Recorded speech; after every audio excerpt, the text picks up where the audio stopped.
Dari pagi sampai malam mari dengar lagi. Jangan ragu sobat bersama kami. Kenangan indah ceria pasti tak terhenti. Bicara segala hal kisah kita bagi. Dari pagi sampai malam mari dengar lagi. Jangan ragu sobat bersama kami. Kenangan indah ceria pasti tak terhenti. Bersama kami tawa diam di sini. Dengerin podcast hati jadi hati. Berbagi cerita lagu sukacita. Ayo tonton kami pasti bikin bahagia. Duduk santai sambil senyum mendengar kami. Podcast ceria menemani hari-hari. Dengarkan sejenak lupakan semua beban. Sobat Gaga ayo gabung mari.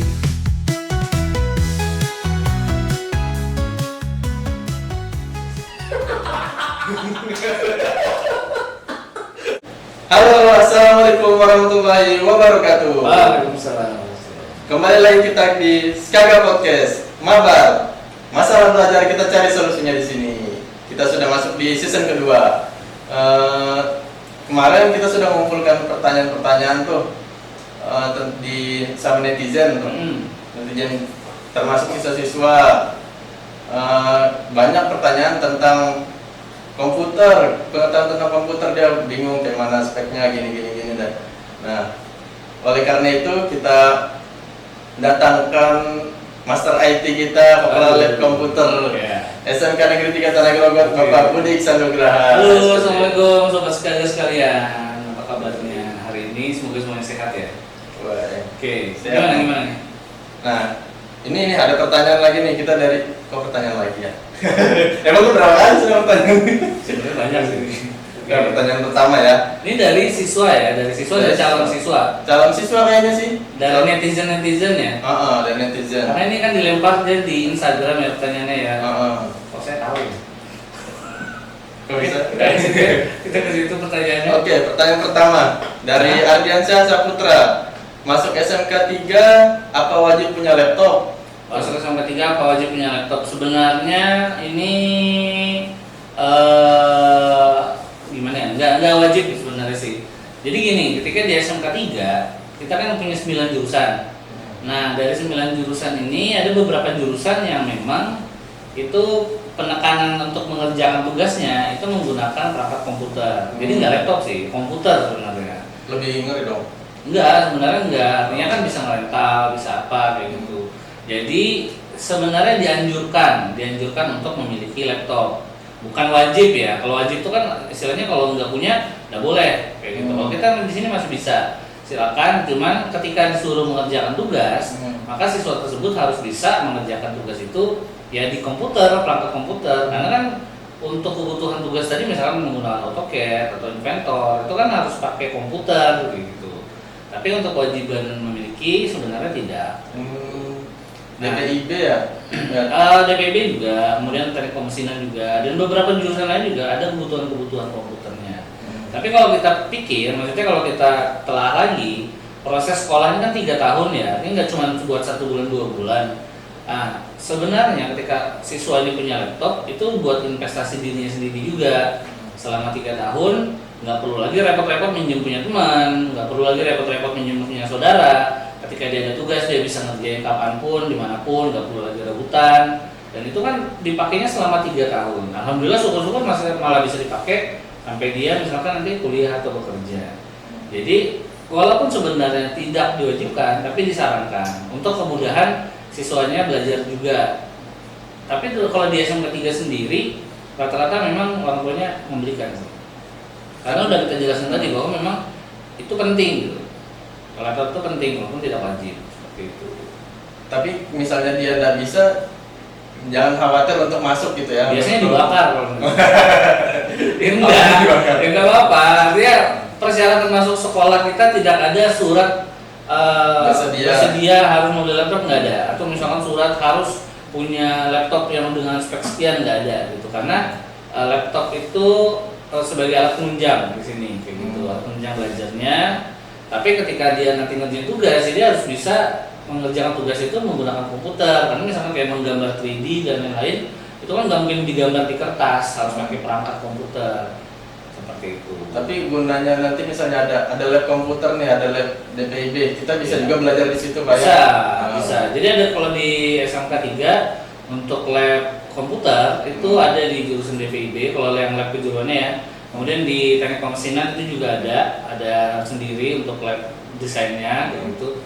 Cuma kan jumlah PC-nya terbatas dan waktu untuk bisa ngerjain tugas. Terkadang kan anak-anak ini nyelesain tugasnya di sekolah, di rumah. Jadi di sekolah mungkin ngerjain tapi nggak selesai, dibawalah pulang kayak gitu. Nah kalau yang udah punya laptop ya otomatis mereka harus menunggu hari selanjutnya atau besok lagi gitu. Kadang kan ngerasa ya pengennya biar efektif, cepat selesai dan lain-lain. Jadi sebenarnya kita pun memfasilitasi di sekolah sini gitu. Ada juga lab komputer, tapi lab komputer kita lebih ke untuk pembelajaran informatika. Jadi kalau untuk yang kejuruannya itu di kejuruan masing-masing seperti itu. Oh, betul. Ya, jadi kesimpulannya adalah tidak wajib punya, tapi wajib bisa mengerjakan tugas-tugas tadi sesuai dengan ketentuan dari kejuruan masing-masing. Seperti itu. Oh, oke. Itu ya Mas Ardi ya, Ardiansyah Saputra. Sudah paham ya? Jangan takut lagi untuk masuk DPIB, TP. Sudah paham, dikasih paham sama hostnya. Paham. Kita lanjut pertanyaan kedua. Boleh. Oke. Ini nilainya 100 ya? 60. Oh, 60. Oke, pertanyaan dari Dewi. Iya. Rekomendasi laptop untuk jurusan DPIB nih biasanya gimana, Bu? Rekomendasi laptop untuk jurusan DPIB dari Dewi. Kalau laptop sekarang rata-rata udah SSD ya, jadi kalau misalkan saya sarankan SSD udah pasti karena hampir nggak ada lagi laptop yang pakai hard disk. Nah sebenarnya kalau di DPIB ini sendiri spek yang diminta itu nggak terlalu tinggi-tinggi amat juga. Misalkan i3 tapi generasi 12, yang generasi agak baru lah ya, itu sudah bisa cukup dengan RAM yang minimal 4 kayak gitu. Dengan budget itu harga 6 jutaan pun dapat gitu, i3 Gen 12 itu sudah dapat. Cuma kalau mau dipakai jangka panjang dan lebih nyaman lagi, tentu cari laptop yang ada VGA-nya. Nah kalau laptop yang ada VGA-nya itu biasanya harganya mungkin sekitar nambah lagi kayak gitu. Tapi kalau misalkan ditanya untuk jurusan DPIB minimalnya berapa sih laptop yang bisa dibeli? Ya minimal carilah yang i3 Gen 12, kemudian SSD, kalau bisa yang agak gede karena buat mirip-mirip biasanya agak besar. RAM-nya gede, 8, minimal 8. Minimal 8. Iya, dan kalau bisa yang layarnya FHD. Karena layar FHD itu dia akan lebih enak untuk ngedesain karena resolusinya lebih tinggi. Budget berapa tuh jadinya? Di 6-7 jutaan itu juga ada sih sebenarnya, Wow. sudah ada kayak gitu. Cuman ya tergantung kita kebutuhannya tuh, apalagi nanti misalkan mau jangka panjang nih, ya berarti carilah yang agak lebih tinggi. Misalkan itu kan tadi i3, berarti ya misalkan cari yang i5 gitu. Karena semakin tinggi kita beli laptop, maka ketinggalan teknologinya itu akan semakin lama gitu. Dia masih bisa pakai lama lebih setahun, 2 tahun, 3 tahun gitu.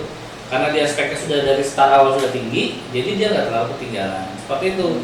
Jadi makanya kalau untuk DPB ya itulah tadi ya, yang penting SSD, i3 Gen 12 itu udah cukup sih. Kalau misalnya spek tinggi dia malah suka nge-game nanti Pak, gimana?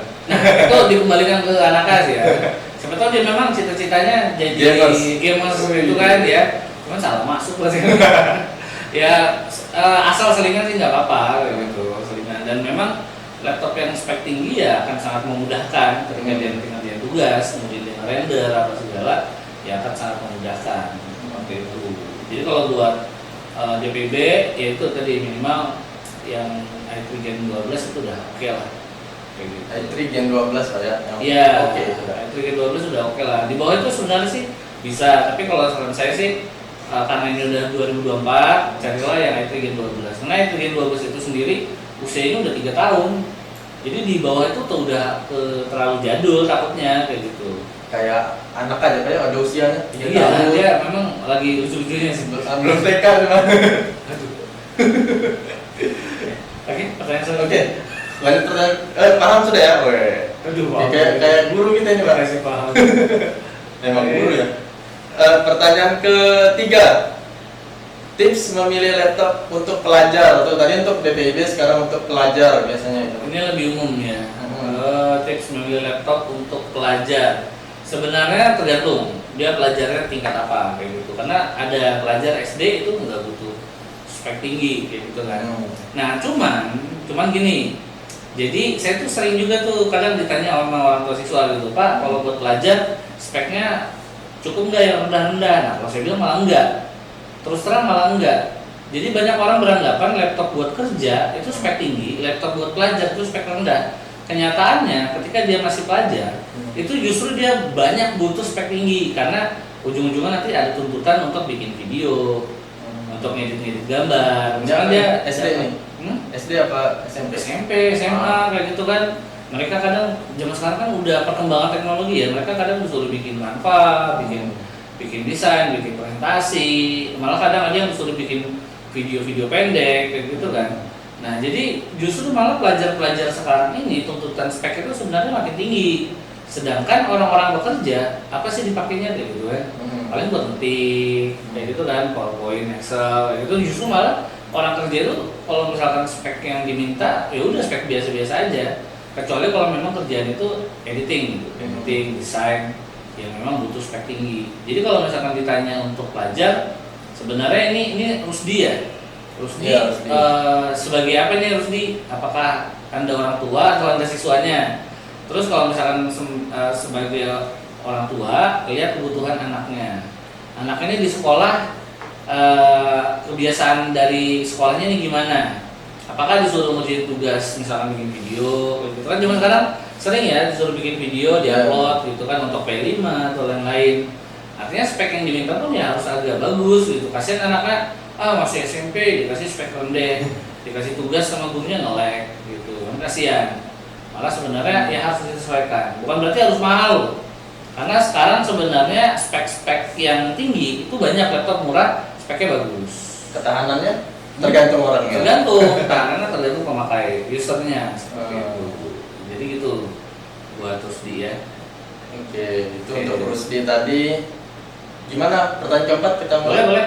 Oke, pertanyaan keempat. Apakah merek-merek lokal bisa bersaing dengan merek yang sudah terkenal? Oke, nah ini yang tadi saya mau bilang nih. Ini dari Dava nih. Dava, jadi tadi ini juga yang sudah saya bilang bahwa kalau kita cari spek sebenarnya merek-merek yang lokal sekarang udah mulai banyak ya. Ini boleh nyebut nggak sih? Gitu. Nanti paling bisa tertit gitu. Oh iya. Ya, dari gitu. Itu sekarang ada yang Z gitu. Itu harga murah, tapi speknya bagus. Dan itu selisihnya bisa sampai 1 juta lebih dengan spek yang sama dengan yang mainstream kayak gitu. Jadi kalau misalkan ditanya ini sebenarnya berhubungan dengan yang tadi gitu kan, kita nggak mesti harus cari laptop mahal, carilah yang sesuai kebutuhan dan kemudian ya carilah yang bisa kita terjangkau dengan spek yang bagus kayak gitu.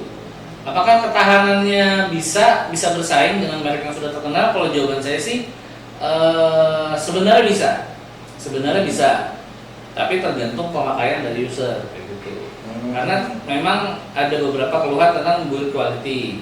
Build quality itu dari sisi casing mungkin atau dari sisi Excel itu masih belum serigid atau sekokoh yang produk-produk sebelumnya gitu, produk mainstream gitu kan, kayak LED gitu atau yang lain-lain gitu. Tapi sebenarnya bisa kayak gitu, bisa bersaing. Bahkan merek-merek lokal sekarang ini udah menjadi beberapa kali itu ada yang menjadi sponsor di kegiatan-kegiatan di acara-acara gaming ya.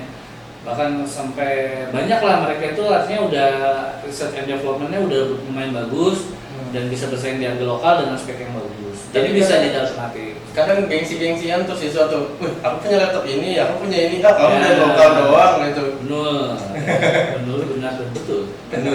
Jadi memang masih menjadi apa ya istilahnya kayak masyarakatnya nganggap merek lokal nih kayaknya kurang deh, padahal sih pahitnya kurang gitu. Padahal ya iya sih, tapi enggak.